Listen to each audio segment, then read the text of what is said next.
কোন্নগরের ১৭৪ বছরের ইতিহাসে আমাদের আবেগের সাথে জড়িয়ে থাকা অতি জাগ্রত কোন্নগরের বড়মা অর্থাৎ পরম কল্যাণময়ী শ্রী শ্রী ঈশ্বর রক্ষাকালী মাতার মহাপূজা ২০২৬-এর ৯ই মে বড়মার পুজো অনুষ্ঠিত হবে। মায়ের এই মন্দিরে আসা কিন্তু খুবই সহজ।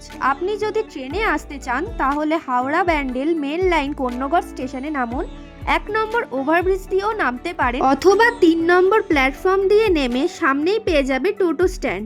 সেখান থেকে একেবারে সোজা আসতে হবে। একদম সোজা আস্তে আস্তে সামনেই এমন ৪ রাস্তার মোড় দেখতে পাবেন, সেখান থেকে এগিয়ে আসতে হবে এবং নেতাজি স্ট্যাচু দেখতে পাবেন। তার থেকে একটু এগিয়ে এলেই মনসাতলা বারোয়ারি অর্থাৎ মায়ের এই জাগ্রত মন্দির। আর যদি কেউ জলপথ থেকে আসতে চান তাহলে কোন্নগর ফেরিঘাট থেকে বেরিয়েই পেয়ে যাবেন টোটোর স্ট্যান্ড।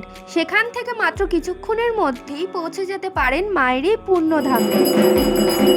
মন্দিরের বিশেষত্ব হলো মা এখানে বছরে একটি বার ভক্তদের দর্শন দেন এবং বছরের বাকি দিনগুলি শনি ও মঙ্গলবার করে মায়ের এই পূর্ণ বেদিতেই পুজো সম্পন্ন হয়। বড়মার পুজোর অনেক আগে থেকেই তোড়জোড় শুরু হয়ে যায়।